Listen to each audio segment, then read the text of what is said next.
Hey, what's up, beautiful people? My name is Eris. This is Eris, and today we are going to do this gorgeous mini bag made out of denim fabric. So first of all, you want to make sure you actually wash this, especially if this is something that you haven't touched or used in a while. So I made sure I washed it before cutting up just one leg to make this bag. So just save this page for your dimensions. It's very important because that's what you're going to need to cut out the pieces that we're going to use for this project. So I'm just going to line this out carefully, and if you notice, we're using the same material all through, which is the carry board, and I'm just going to trace that on the denim fabric and leave like 1 centimeter allowance, and I'm going to cut the same thing for the lining except the handle part, which I'm going to use to wrap this water hose for. And I sort of notched the end so that I could sew over it easily and the handle will sort of stay upright. That is why I cut the end like this. So this front was a beautiful disaster. I mean, it really depends on what you call gorgeous. I just wanted to experiment with some applique and the tiny inner pocket from the jeans and this one brown patch of leather on the back. And I'm just going to find a way to place the 3 of them that it doesn't look too crowded before I sew it all the way around. So I'm using some craft glue to hold the applique down before I sew it, and this is obviously because I don't want it to shift or move around while I am sewing. So we're going to let it sit for a while before taking it to the sewing machine for sewing. So I'm using my domestic sewing machine here, obviously because I don't want the fabric to move around, and I think this was my mistake. I should have used the same machine to sew all the designs on, but you will see what happens when I move to the industrial machine and how the jeans sort of warped out of shape. So obviously I had to use the same brown thread to sew back the brown patch because I wanted it to sort of match. And this was when I got the idea to just like, use brown thread for the whole thing to sort of give it that like jean trousers kind of vibe. I mean, it wasn't so bad, but it just sort of went with the flow.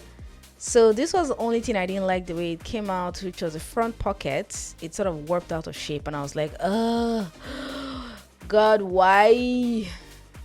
Then after fixing all that, we're going to now start attaching our stiffeners to our jean fabric. You can check this link out for the different types of stiffeners and how they sort of got their name.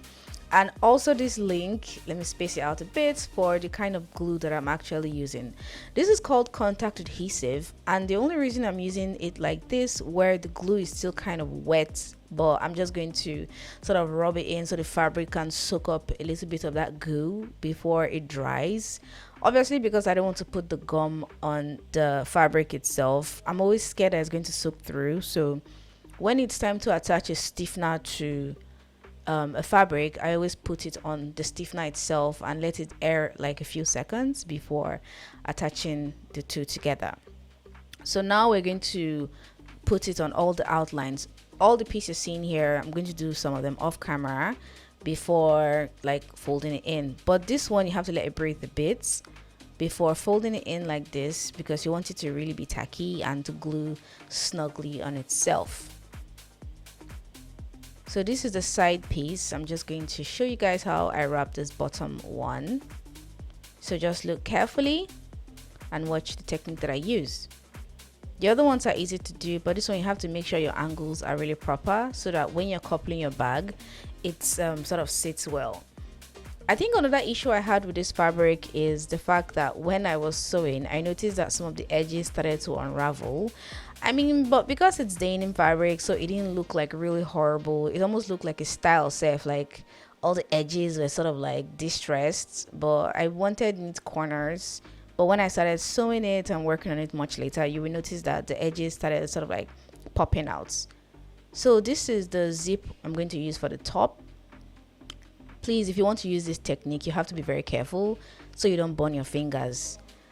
We that have been holding pots and sewing with children, we can handle hot things, but if you know you can't, please use some kind of metal or something that won't burn or melt to pinch it down. Please, I beg you, don't say Eris says you can burn your fingers.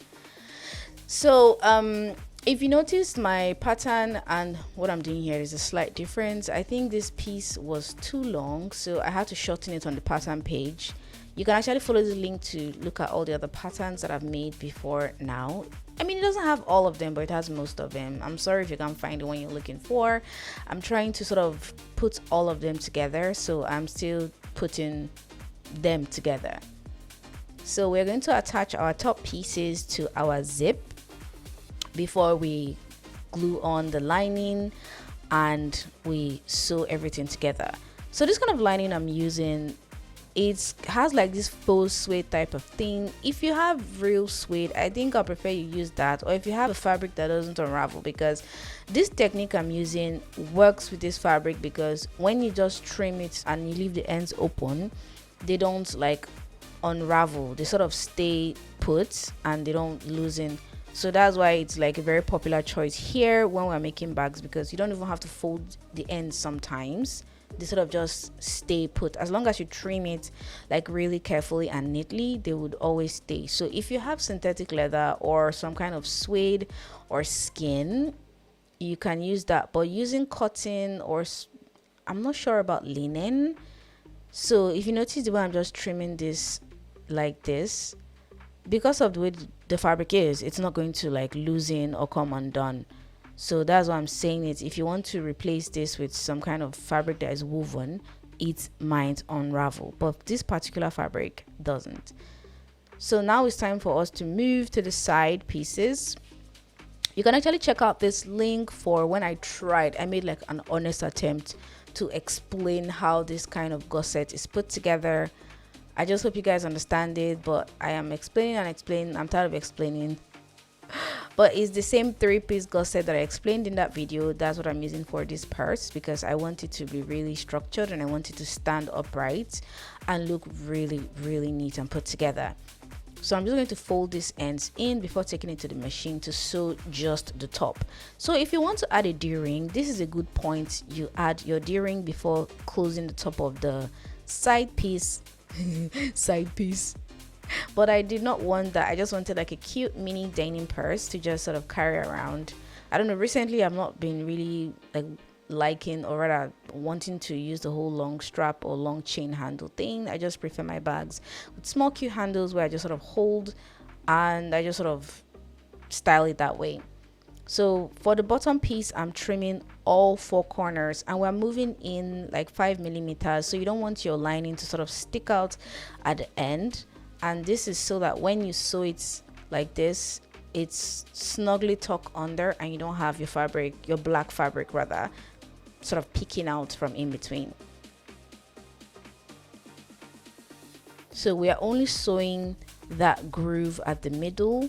We're not sewing the entire thing. That's going to really spoil your piece, so you're just going to focus on just the space in between. And in this case, ours was 6 centimeter wide, if I remember this correctly. So just this groove, and I do the same thing on the 2 sides, and now you have your 3-piece gusset. And what's left now for us is to move on to the next thing, which is the handles. So this the width of this strap, rather this piece I'm going to use to wrap, it's suggestive. I don't know, I don't want to stick to one thing, because you might want to use like a different type of hose or a different type of handle stiffener or something, and it's going to be different. And if you cut the same measurement, obviously it's not going to fit. So I just sort of measured the circumference of my own tube and I added like a little allowance so that when I fold it in and I push it through, it's going to fit. So this handle doesn't have a fixed measurement, except if by some miracle you can find this exact tube. But if you can't, please just measure whatever you have and add allowance to sew it in. So for our front and back piece, I'm just marking 4 centimeter in, because I want my handles to really give like a full curve. I don't want them to be too wide or too narrow. So I'm just picking 4 centimeters from the edge, and I'm just going to mark it on the 2 sides so that when I am sewing everything, I would know exactly where I'm putting my handle. So now I'm just going to go off camera and I glue down the lining. And because we're sewing the zip at the top, so we don't have to fold and sew this top we're just going to trim it all around before going on to attaching the top of our zip. So I made some adjustments in the measurement of the zip, so when you're making yours, it's going to look way shorter and way narrower. And when I'm done with the bag, you'll see why it made sense for me to make that correction. But this is just to see what happens when you don't leave enough gap and when your zip part of the bag is too wide. So don't worry about it, guys. We've already corrected it in the measurement, so yours is going to look much better than mine. But till then, let me continue with my beautiful mistake and go and sew the handles in. I mean, obviously at this point I didn't know it was going to look like that, so yeah, I would have made another zipper top instantly. So I just sort of tucked the handle in between the lining and the outer part so that I can just sew it once. And this is the gorgeous thing, or the beautiful thing about flatbed sewing machines, is that you don't have to like clip every time. The fact that it's just sort of spread out in front of you, it means that you can easily do things like this without struggling too much. So if you were using like a post bed or a cylinder bed, I would advise to glue your handles first before going on to sew like this. But because I'm using a flat bed, so I can easily just hold it down and let the machine climb over it. So the same thing I'm doing for the front, same thing I'm doing for the back pieces. After this, the last thing for you to do is just to attach a 3-piece gusset and your gorgeous bag is basically complete. So I wanted the handle to stand. That's why I did that notch in the beginning. So now you see how it stands upright. I didn't want it to be too floppy because the denim itself is just fabric and it's too soft. Okay, so this point now we're going to move to our cylinder bed industrial sewing machine. Obviously you have to clip this one down because this is make or break time, and mistakes that you make at this point in your bag making, if you have made bags or if you're making bags, you know that when you are closing and you make mistakes, those are like the most painful ones because you have to literally start taking sometimes even the whole thing apart just to correct the error. So if you see the way I am clipping it down, this is how you clip yours so that when you're sewing it doesn't move around. I haven't used a flatbed to sew this type of gusset down before. If you have, let us know in the comment section and let us know how it went for you.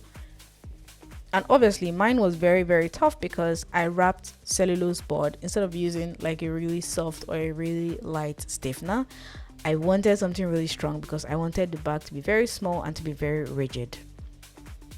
So now I'm just going to clip the other side. I like to clip the two sides, so when I just go, it's just one journey. I don't have to go to the machine, come back, clip, then go back again. So I just clip everything and take it for sewing.